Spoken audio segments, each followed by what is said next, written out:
Welcome back to the Real News Network. I'm Paul Jay in Baltimore. This is Reality Asserts Itself with our guest who now joins us in the studio, Shir Hever. Shir is an economic researcher. He works in the Alternative Information Center, a Palestinian-Israeli organization, active in Jerusalem and Beit Sahur. He's now working in Germany on his PhD. He's visiting us in Baltimore. His last book was Political Economy of Israel's Occupation, Repression Beyond Exploitation. Thanks for joining us again. Thanks for having me. So if you're going to talk about what the future might look like, what a peace, if possible, might look like, you first got to talk about, well, who actually wants peace and on what basis do they want peace? There is a lot of people, I shouldn't say a lot of people, there are a few people in Israel who are doing extremely well out of the current situation. There's a stratum of multimillionaires and billionaires, a political stratum. I mean, why would they want anything other than what they got? I think the vast majority of the Israeli public wants peace, but a famous German military thinker, Clausewitz, has once said that the occupier always wants peace. Peace means a status quo. That's why Palestinians don't call for peace, they call for just peace.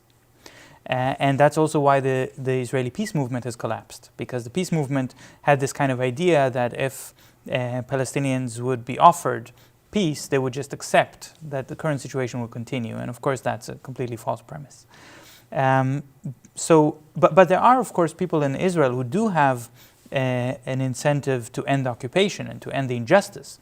A lot of Israelis are suffering because of the massive cost of security that is needed to repress the Palestinians. I would say the majority of Israelis are losing in their standard of living because of this continued repression of Palestinians, because of the continued conflict. So they have a real interest even in a just peace, but their voices are not heard, and they cannot be heard within this kind of colonial system, which is dominated by those elites who are actually profiting. So talk a bit about the elites, because it's a very small group that own the dominating, commanding heights of the Israeli economy. Yeah, and I would say the major forces that push Israel in this direction of continued conflict and continued occupation are actually outside of Israel.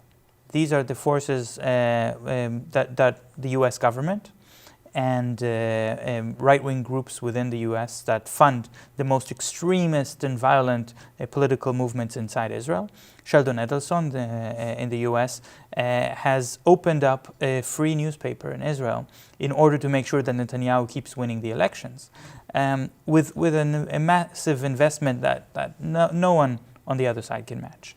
So that sort of support makes sure that the hawks continue to dominate the economy. Sure, continue to dominate the political structure. Sure, there are also Israeli security companies, military companies that are very powerful and very influential.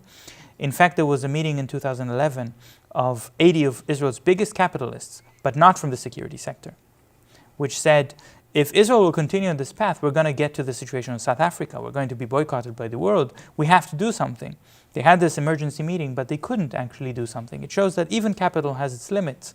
They couldn't find a way to convince the government to act differently because there's just no historical precedent for that. There is no historical precedent of a colonial power which just stops in its tracks and says, this is wrong, we should allow these people freedom and equality. So would you say that if outside of the security, military, industrial complex, if you will, the rest of the majority of big capital would actually like to see a resolution of this? Yes, and they've tried a couple of times to fund their own candidates for prime minister and spend a lot of money on that. The public didn't vote for these candidates. The public wants a strong leader that can say, a sort of security person who can say, I will be a representative of your national pride, I will make sure Israel is safe, I will fight Iran, and so on. And when somebody says, if we end the occupation, it's actually good for the economy, this sort of argument doesn't get. But if their heart was really in it, they being these other big capitalists. I mean, they could match Sheldon Adelson, and they could have their own TV stations and their own newspapers. I mean, they could really go at it. Is their heart really in it? I mean, they're doing so well the way things are. I think they estimate that if they do that, people will not see that, they won't watch that television or not read that newspaper, and they're right. Because people don't like to read that they're in the wrong, and that things have to change, and that political power has to be shared. They don't want to read that. All right, so if you had a platform in Israel, and I think it's pretty difficult for you to have one, and given the state of the mass media in most of the West, it's hard to get any kind of platform, and you're always welcome here, of course. But what is a model that if you could even think 10, 20, 30 years out, if you were going to try to create a model that would be one sellable, not just. Yeah. I mean, you can imagine a just model, which is pretty straightforward. It's a democratic, single, secular state, and everybody gets to vote, and a modern country. But right now, that's not a sellable proposition. So some people, like just as an example, some people have talked a possible federated state, where you have a province or state within a federation, which is primarily Jewish. Hebrew would be the language. You would have another state which is primarily Arabic as the primary language, and so on, or some configuration. Have you thought? You must have thought about this. What might be possible? It's not only that I've thought about it, that this is almost an obsession, but not just for me, but for political activists, for leftists, for years. But I want to answer you in two parts. The first part, I have to say, again, I have to be very sensitive to my own position of privilege. Being an Israeli Jew and saying, well, this is the solution, is not going to work, and it shouldn't be. It shouldn't work. Palestinians should not get their solution from some Israeli. They have to come up with their own platform for political change, and therefore I have to be very careful in how I answer that sort of question. Having said that, let me tell you what voices I hear from my Palestinian friends about what they're saying. And among these voices, you can hear a lot of those ideas of a federation, a confederation, 2 separate states, 3 separate states, 1 democratic state, joining with Egypt. You can hear a lot of interesting ideas, but the voice that comes out the clearest in the last few years is the voice that says, we don't care about that. All of these ideas are legal demarcations, are some kind of where you put the border here or there. That's not important. The important thing is to talk about rights. Talk about how we have the right to move wherever we want, to say whatever we want, to have a government that represents us, to organize, to practice our religion, to trade freely. That's what it means to be free. And then it doesn't matter so much exactly how many borders you're gonna stretch across this territory. This is if we're practical about it. Historically, Palestine is a country that was divided by the UN, but in fact, there has never been a Palestinian state there. There's always been one powerful force of Israel, and some areas that were temporarily held by Egypt and Jordan, and then Israel occupied these parts as well. Now we have a situation in which there's one state under Israeli domination with a population of 12 million, 49% Jews, 49% Palestinians, 2% others. And it's an apartheid state. So in that math, you're including occupied territories. Of course. Yeah, this is where Israel is sovereign. This is where the Israeli currency is accepted as the only legal tender. What I'm getting at, I don't, obviously this must get talked about a lot over there, but doesn't get talked about so much over here. I mean, if there's going to be rights, there's going to have to be at some point some kind of buy-in by enough Israeli Jews to go along with this. I mean, unless you think there's going to be some military defeat of the Israeli state, and it's hard to imagine that right now. Even if the American policy was to significantly shift, you still have a mass of Jewish Israeli public opinion that is where it is. I mean, it's in not a very good place.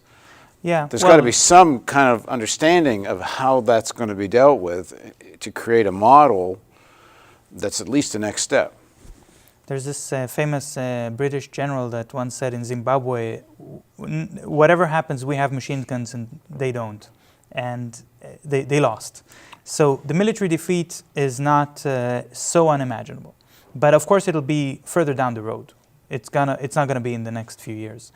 I think the fact is that a Jewish state is not sustainable. It's a concept that doesn't fit the 21st century. It barely fits into the 20th century. It's a racist idea.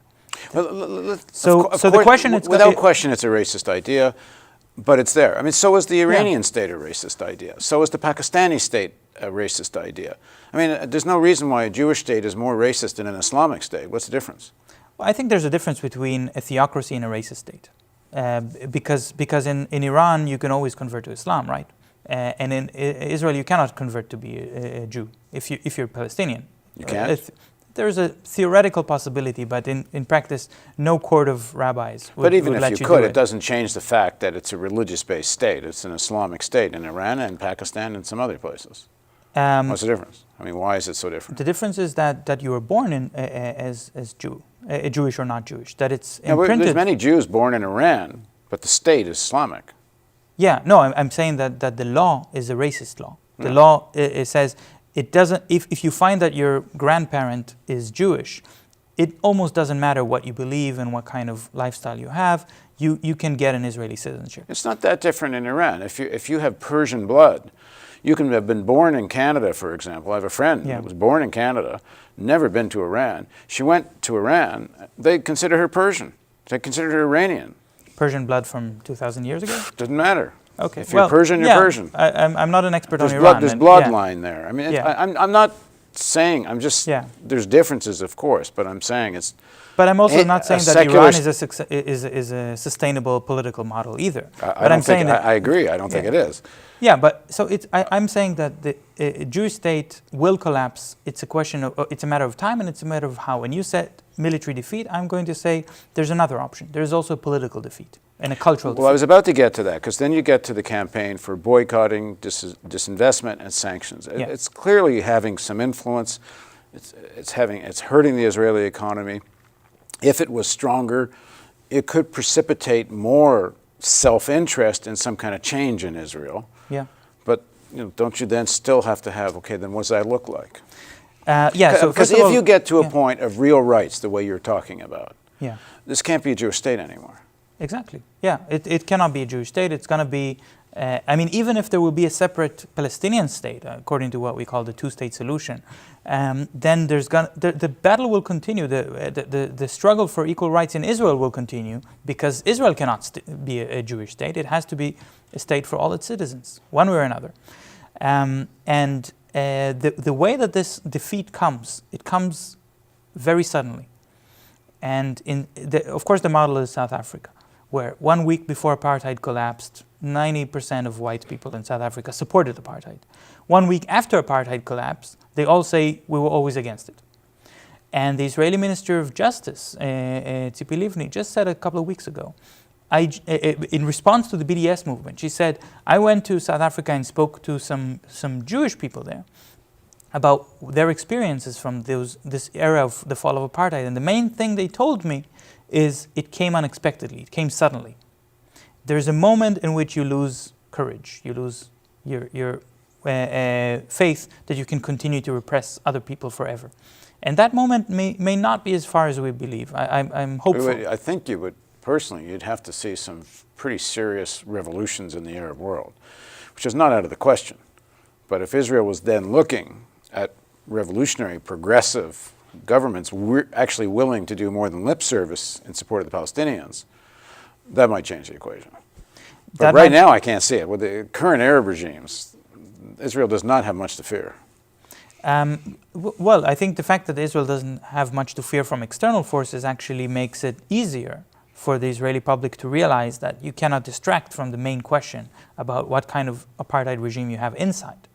As long as there's a big enemy, that's what Netanyahu always tries to do. He says the problem is Iran, so let's not talk about what's happening here.